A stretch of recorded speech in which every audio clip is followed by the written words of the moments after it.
This is our Meet the Site Directors video series, and I'm here today with Tomasz Brzostowski from Hitachi Vantara.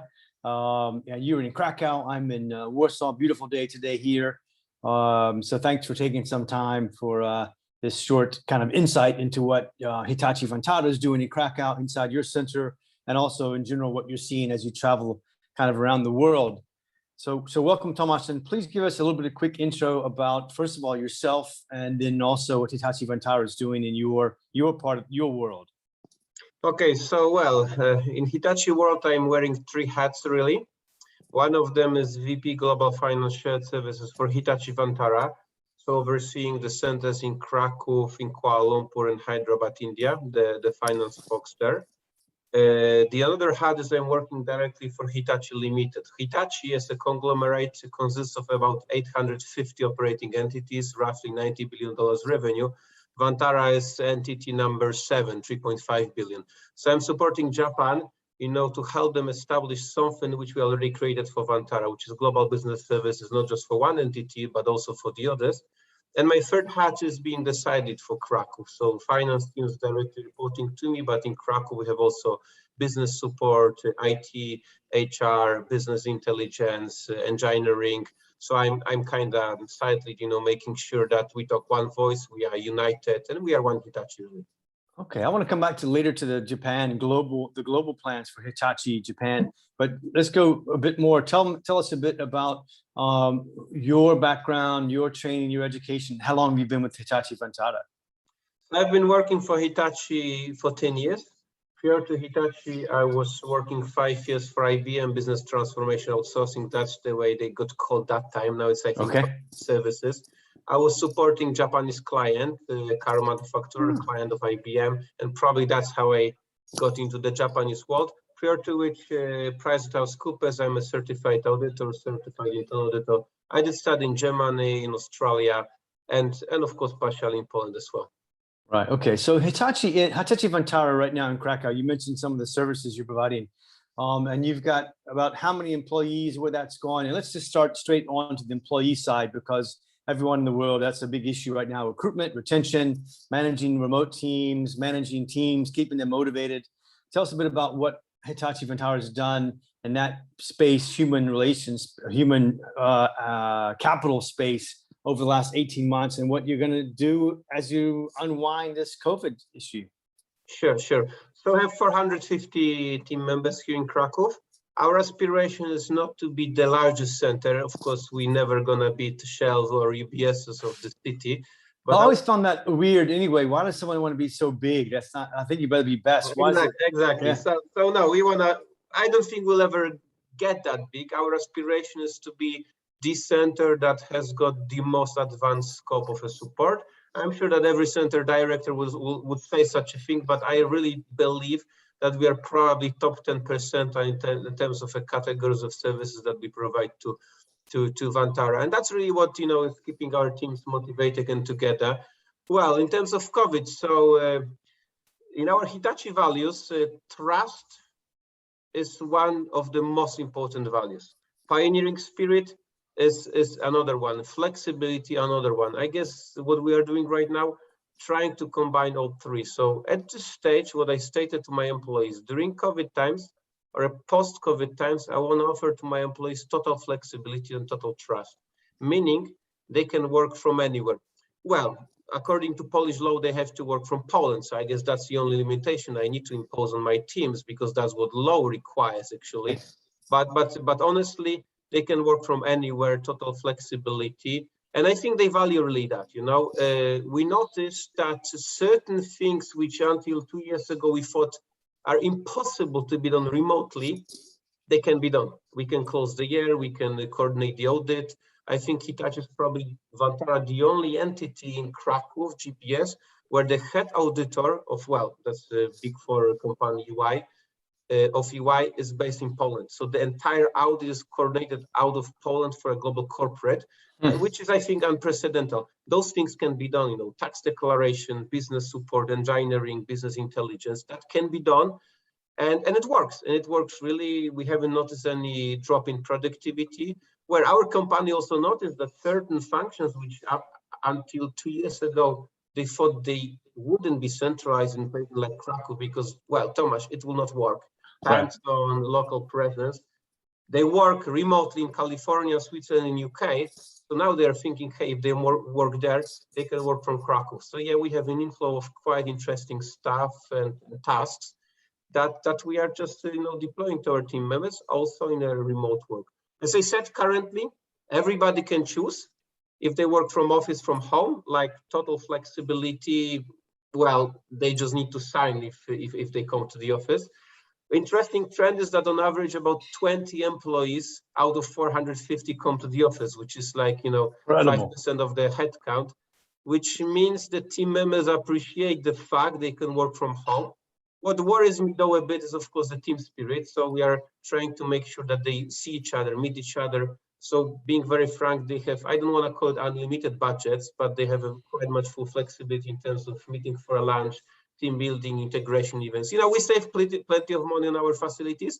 I guess I want to redistribute in the form of, meetings, lunches, events, dinners, or maybe, okay. It makes sense. It makes sense. So, I mean, and how the office space, that's also a big question. I'm always surprised how many SSEs in Central Europe say they're not going to reduce office space. But look, if you're going to be 100% flexible, 5% of your workforce is back now only.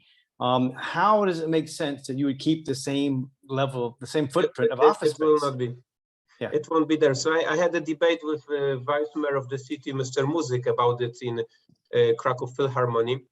And there was a question about office space. And he said, I'm talking to the business leaders and they are thinking to redesign the space bar just to keep it. So we don't see any drop and the numbers prove it. And I said, Mr. Mayor, well, I disagree. Firstly, the numbers do not change because we have contracts for 5 or 7 years. Yes. Meaning I cannot just give away my office. My office term expires in 2 years of time. Well, of course, many of those companies will redesign, definitely. They want to make it much more friendly, not just desk and chairs, and that will happen.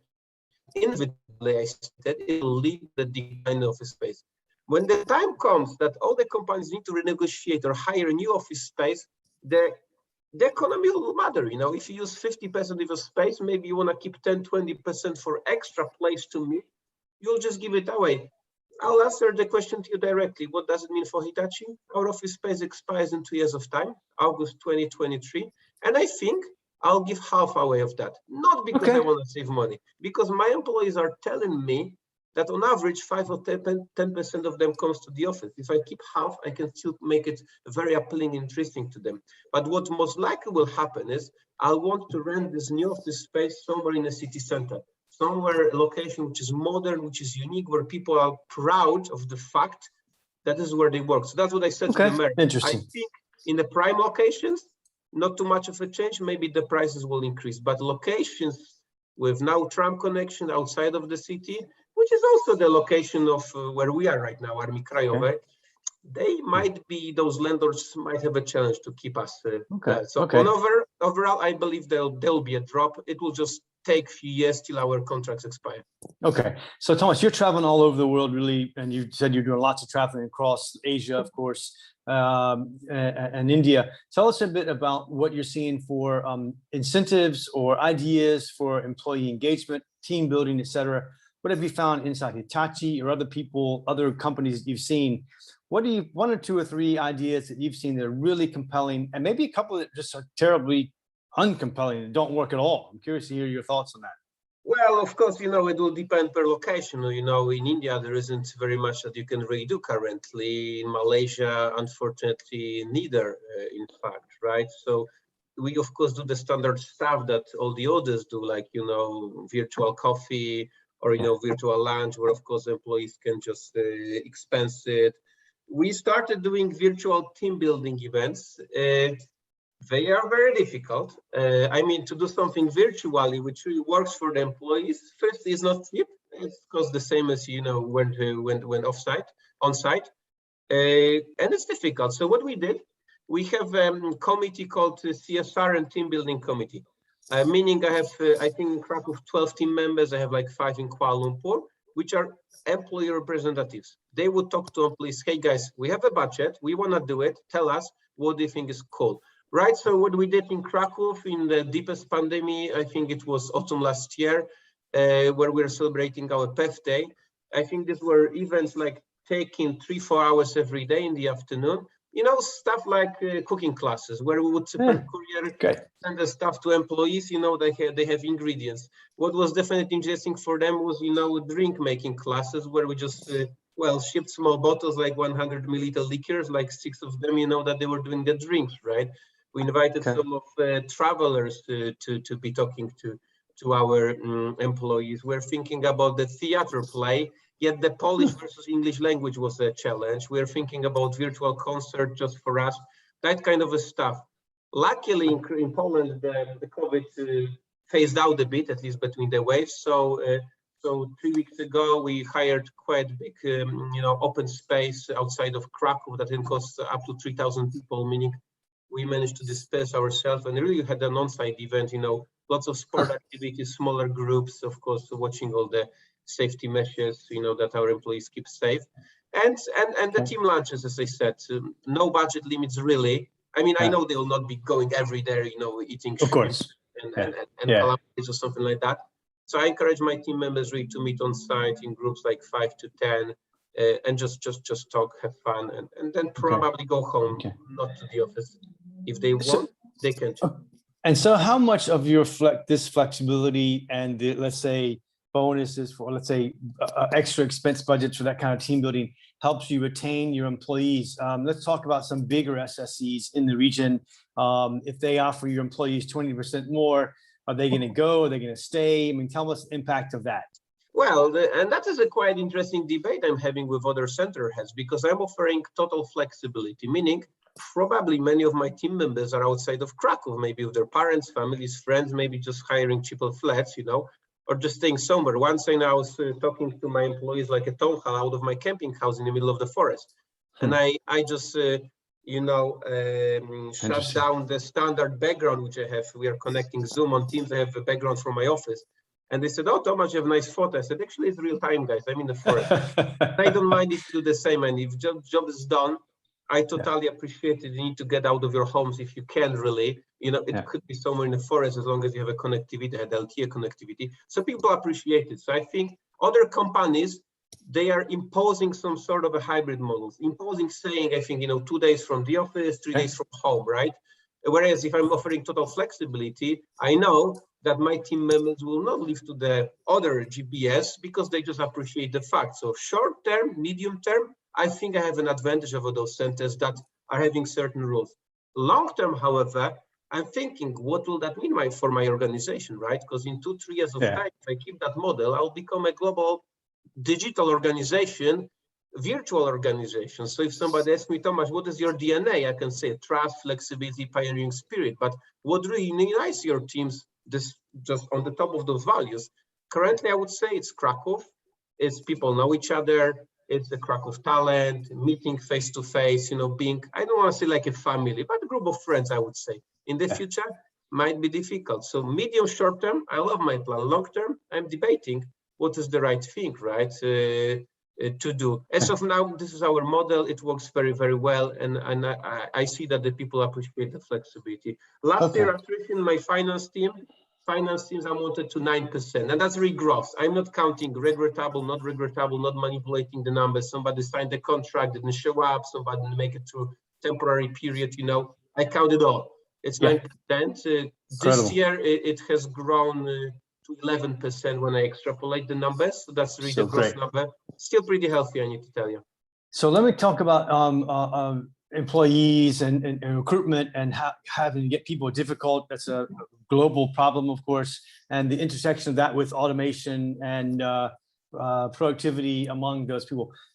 RPA, I don't want to talk too much about RPA, almost a cliche these days, but do touch on a little bit of what you see, tools that are essentially software or automation tools that help you improve the productivity per employee as one of the ways you relieve the demand on human labor right now. Inside Hitachi, what do you see on that side?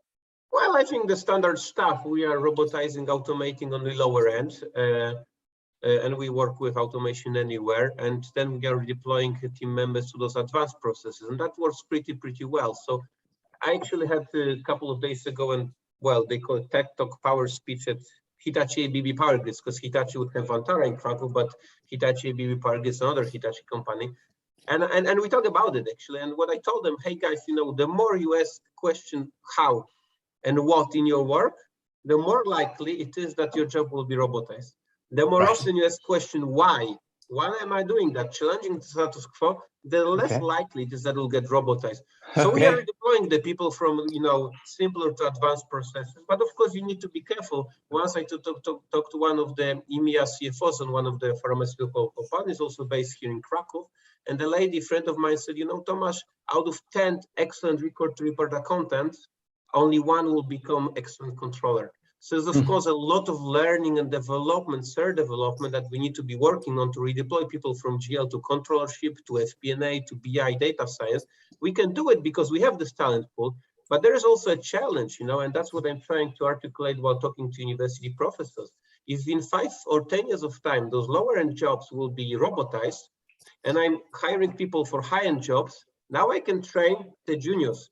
But in the future, I will not have jobs to train juniors because AP will be robotized, GL will be robotized, AR will be robotized. So day one, they'll need to become controllers.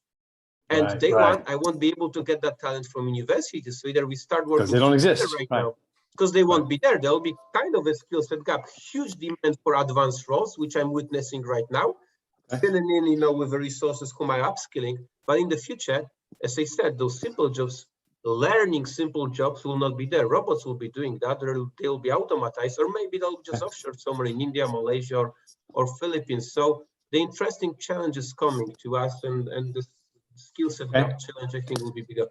I want to go to Japan corporate in a second, but first of all, ask you, are there any major pain points that you see at Hitachi Vantara or other SSEs in the region that are like just things that have to be solved that someone can't figure out, or things that are the most bothersome?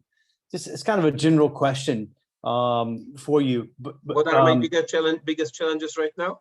Yeah, let's say that. That's another way to put it. I call it pain point. Let's call it challenges. Yeah, that's softer. Actually, all right, let's not be too much diplomatic or political. It's a pain point, really. And I will surprise you in here. So just recently, I was asked by leaders of Hitachi Vantara to investigate, the pool of IT resources for jobs like front-end jobs, working with customers like DevOps, like Azure developers, like .NET developers, like cloud developers.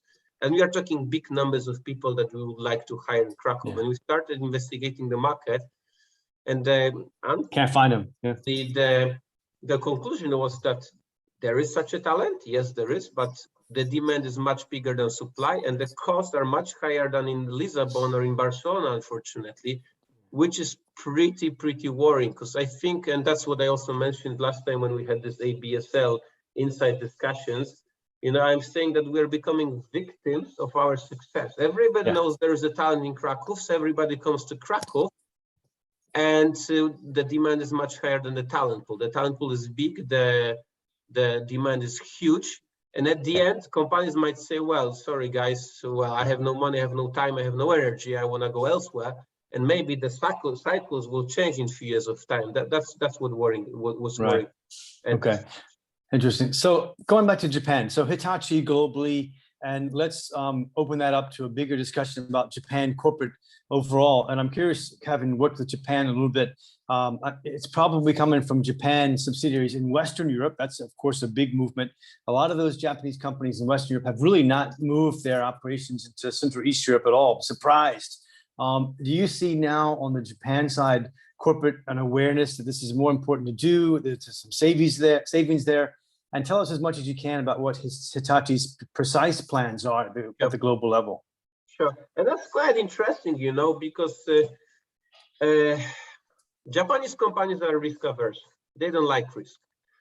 Few people would claim that, let me call it offshoring, centralizing to GBS, and laying off people in those other regions, let me call it high-cost locations, is against Japanese philosophy. Many people use this argument. It's against Japanese philosophy to fire people and redeploy them. Lifetime employment, that is still there in Japanese companies. It's still there. It's really heavy in fact, right?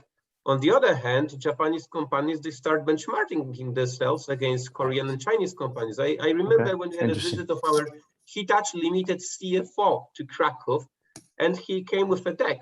Here is Hitachi, but better of that time versus Panasonic, Sony, or Toyotas of this world, but definitely worse than, you know, LG or Kia, etc., etc. So they see a need to change. They see that the overhead is really, really heavy, and many of those companies haven't done anything yet.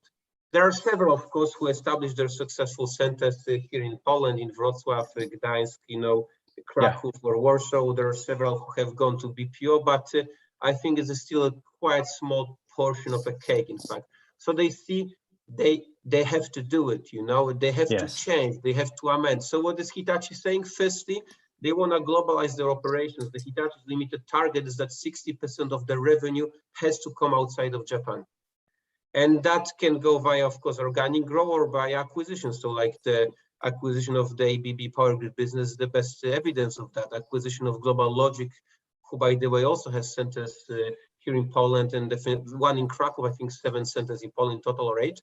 It's also an evidence of that. So they want to globalize their revenues, you know, not to be just Japanese centric, because this is risk. The Japanese economy is declining, unfortunately. I think will be with the aging population.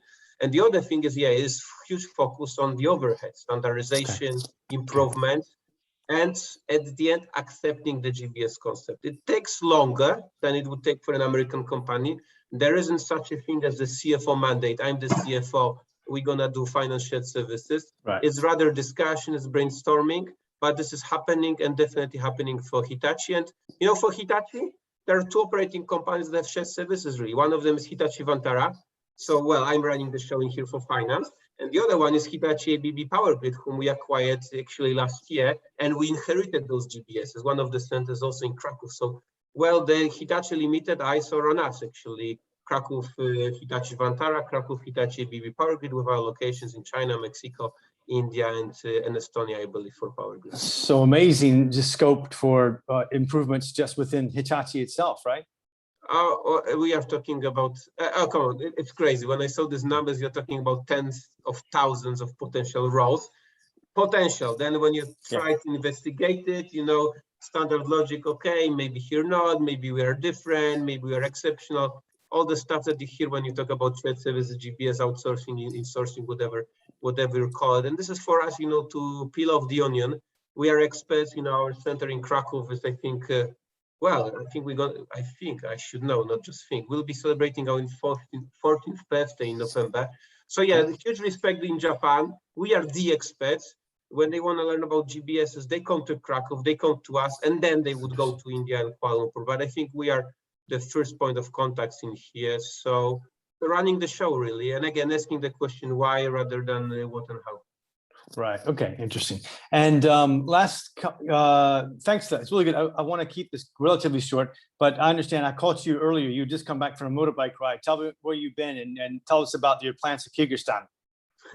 Well, as I said, I call it total flexibility. I'm not sure what that's flexible. Because, you know, according to Polish law, you should work, you know, 8 hours in a row. But I sometimes think that, you know, the people know best how to organize their time. You know, if you want to take some 1 hour, 2 hours to have a break, you know, maybe go for a gym, go for a ride or something. Well, I believe it's a good idea. If this is fully in line with Polish law, I wouldn't know. Let me see. That way, So well, that was actually just the ride for a lunch with a business partner. You know, I love my bike. I'm riding Yamaha Tenere 700, which is a dual sport kind of bike that you would use for Paris Dakar. Yes, I also go for dirt roads, in fact. So, you know, when I need just, you know, have some wind through my head, I'll just go on the ride. And yeah, it's sometimes during the day, I go for lunch on a bike. I come back on a bike. Maybe I just take a route a bit. Yeah, a little bit detour, right? You know, and then I'm just with fresh head, with winds that have blown out of my head. Wonderful. And that makes me more smiling, I guess, more patient, and hopefully better my teams. Great. Tomasz, thank you very, very much. Super talking to you, catching up with Hitachi Vantara and yourself. Appreciate it very much. And we'll check back with you maybe 6 months or so and see what's new with Hitachi globally. Okay. Yeah, we'll gladly do so. Thanks very much for the opportunity, and greets to you all, guys. Great. Thank you. Bye. Thank you. Bye.